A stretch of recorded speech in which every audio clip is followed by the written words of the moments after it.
Over the past few years, the LCRA has dramatically increased its presence in the water and wastewater business.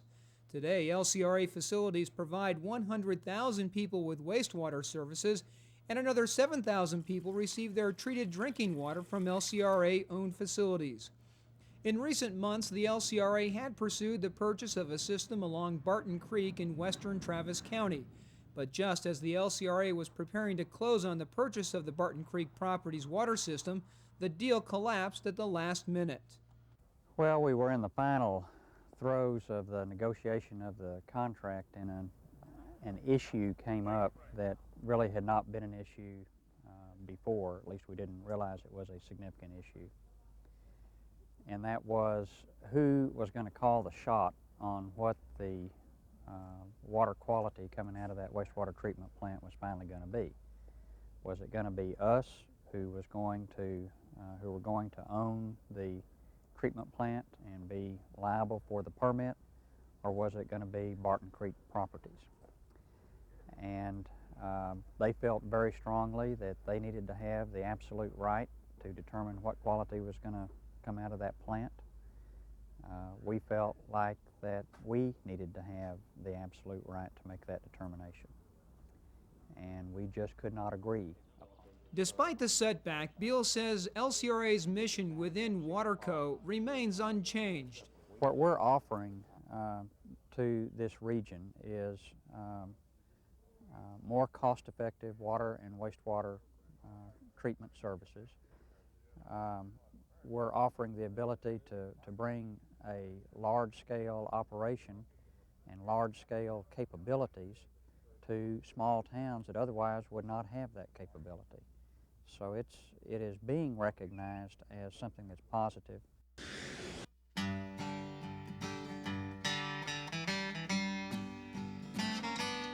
The old saying goes, what we have here in Texas are long periods of drought, interrupted occasionally by floods. It often seems to be true, and because Texas weather is so unpredictable and radical, the LCRA has developed a new tool to help keep the public informed about potential floods. Can you transfer to 2644? We expect it to reach 1019 by the end of the week.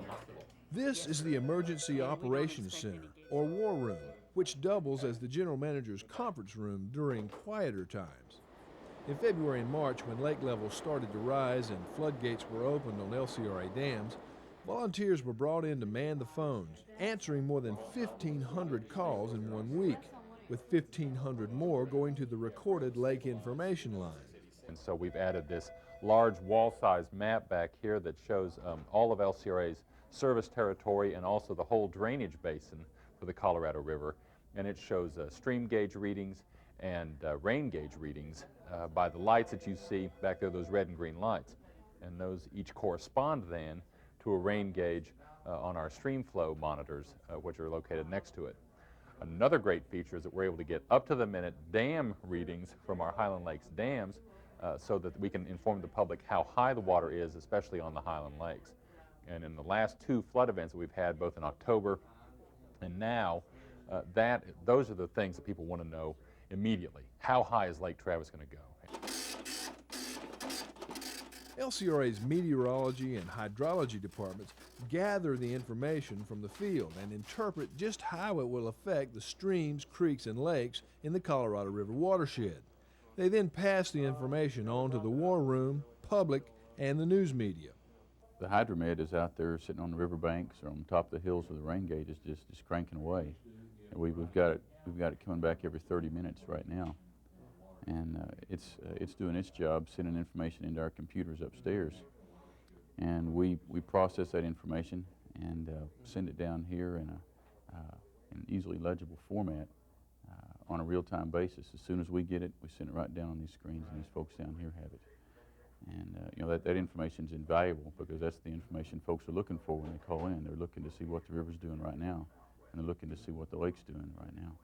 An inaccurate news story on TV makes our phones light up twice as much, and so we work very closely with corporate communications to make sure that the news media is getting the most accurate, most up-to-date information that they can get out on a broadcast level to the public. The one thing that really makes this War Room work are the volunteers from around the LCRA who deal with the people one call at a time. And it provides a great opportunity for our management team at LCRA to talk with and learn about the public that we serve. Sometimes the public is sort of a nebulous body out there. Now's an opportunity for our management team to visit with the folks who really depend on LCRA and LCRA's flood management capabilities.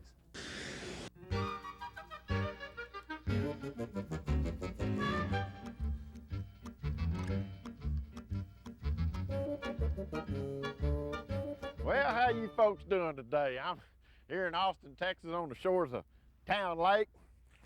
I have here in my hand a copy of the new LCRA Carpet Policy Manual. I haven't had the opportunity to ponder the significance of the fact that it becomes effective on April the 1st. But it seems that our General Manager, Mark Rose, and the powers that be have taken 50 management directives and condensed them down into 10 carpet policies. Now, David Letterman would be proud.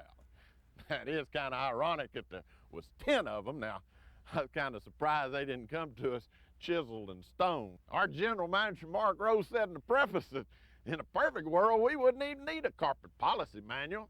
We could boil all the policies down into one general statement. Use your best judgment. Of course, managers like me running around the organization, that's pretty darn scary. I mean, I've always lived under the premise that it's a darn sight easier to get forgiven than it is to get permission. Well, speaking of a perfect world, I guess I better get on back to the Ville. So this is old Supreme Commander saying, you know, each and every one of you out there is completely and totally unique, just like everybody else. We'll catch you next time.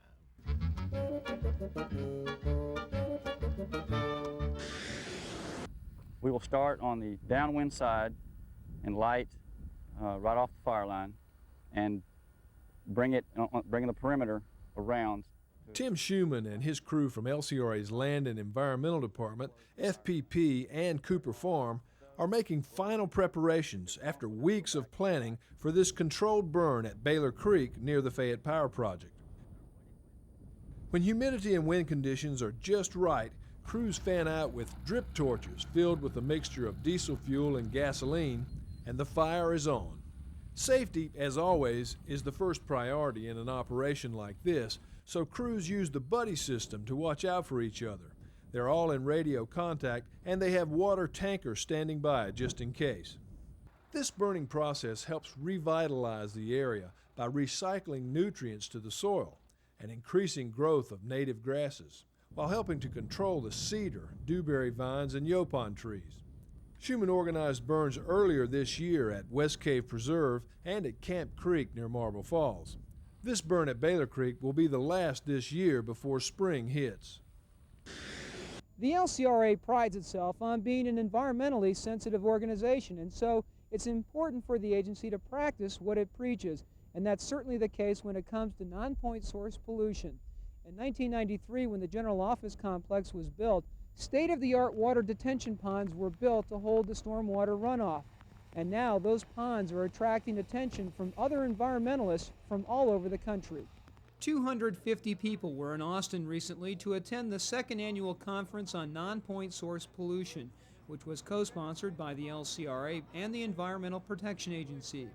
As part of the conference, the LCRA hosted a tour of the office complex and explained to their colleagues how the detention ponds help control runoff pollution. This captures about the first 1 inch of runoff that takes place coming off of the parking lot.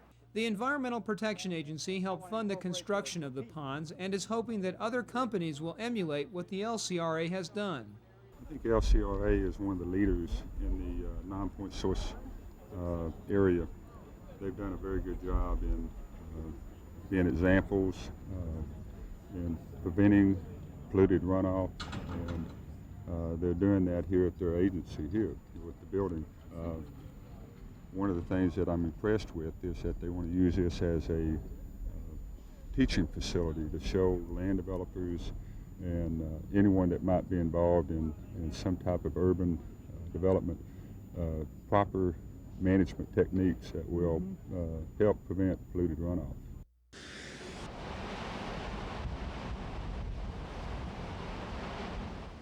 Mansfield Dam is a tremendous tool for the LCRA when it comes to regulating floodwaters.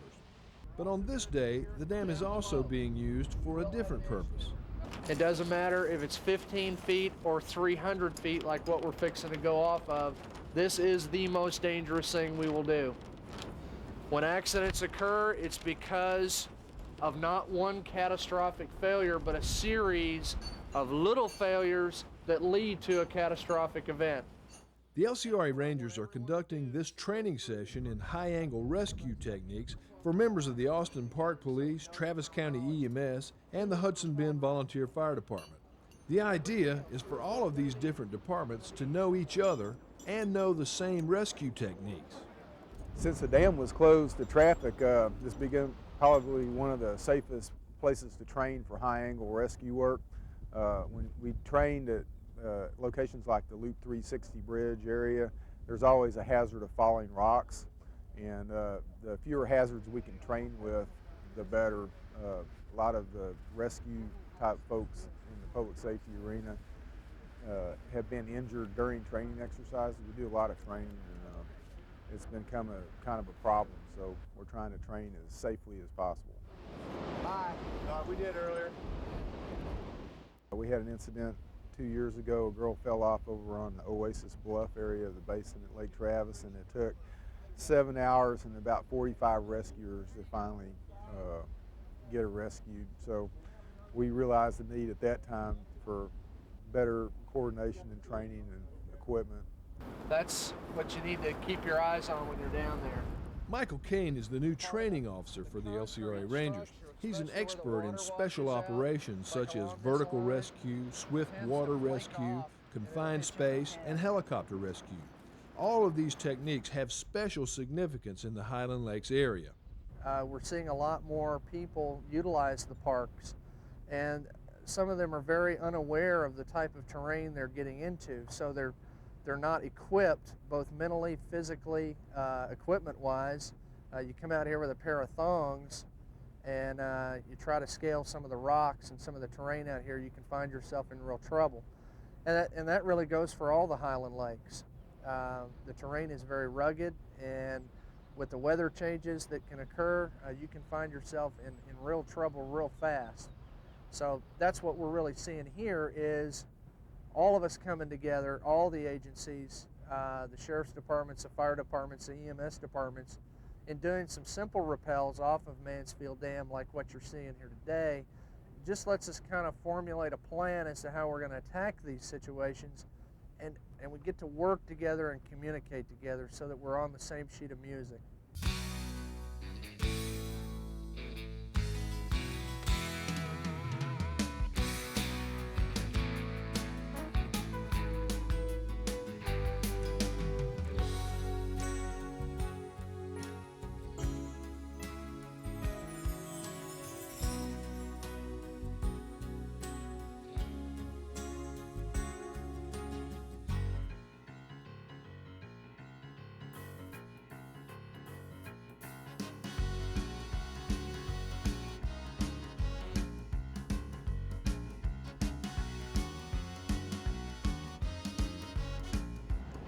How was it?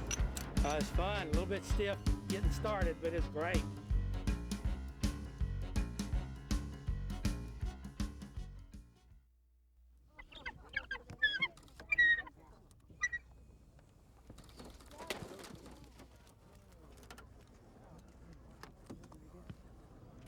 There is now one more American bald eagle to add to the population of Lake Buchanan.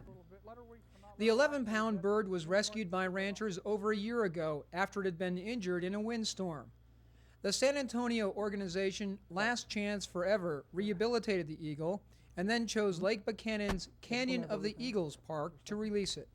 The reason it is significant is that the LCRA has worked very hard to try to look at a manner in which to protect the eagles and a way to sort of blend conservation and economics together. It's a way of preserving more open space, especially open space that is direly important to the eagles. So I felt like what a better, there's not a better place to release them than a place that's named after them, Canyon of the Eagles.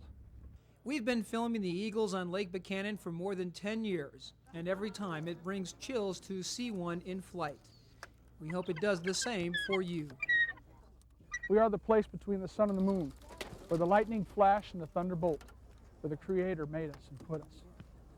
Why can't we understand for just a moment then that while we're on this earth, this is our heaven? Let's take care of it.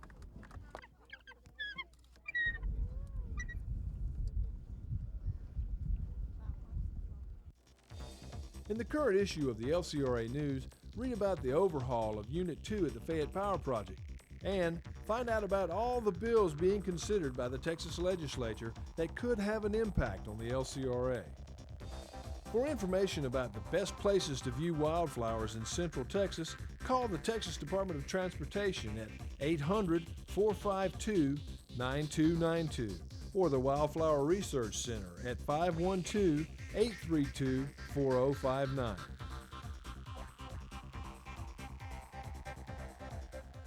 Well, as the rain moves in, all eyes are on the Highland Lakes. Our lakes are full and the ground is saturated, which could mean flooding. Fox 7's Lisa Casoli joins us now live from the Lower Colorado River Authority.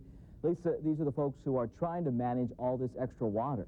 That's right, Tony. We're in what they call the war room. Now, these folks are here to answer questions and basically keep an eye on what's going on. For instance, what you see here, this will tell us how high the river is and the various creeks in the area, and also how much rain has fallen. Basically, they're managing all the water along the Colorado River. It's a system that started way back in the 1930s. This gives you an idea of what the mighty Colorado River can do. This old film is from 1936. It was shot before Buchanan Dam was built. We think of the Highland Lakes as beautiful recreational lakes, but they serve a purpose. They prevent this kind of thing from happening. There's an old maxim, you can walk away from a rising lake, but you can't run away from the raging river. There are 6 lakes in the Highland chain, separated by dams. The lakes are Buchanan, Inks, LBJ, Marble Falls, Travis, and Austin. Buchanan is the highest in the first reservoir. The other lakes are what we call pass-through lakes.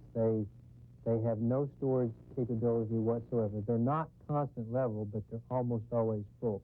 Travis is the only lake that's designed for flood control. There's dedicated space to hold that extra water. It's a whole system of checks and balances.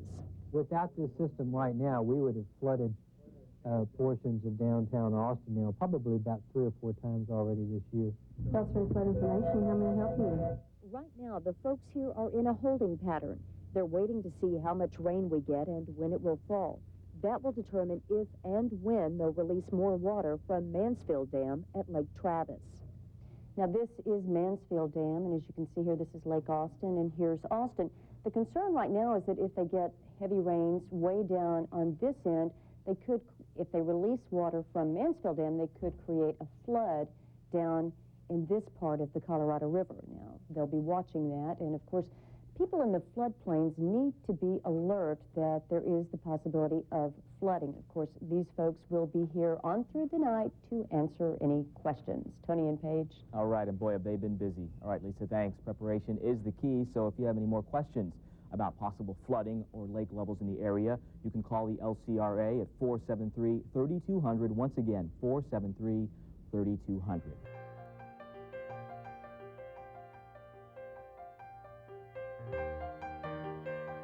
Well, that's it for this edition of Wavelength. We'll look forward to seeing you next time.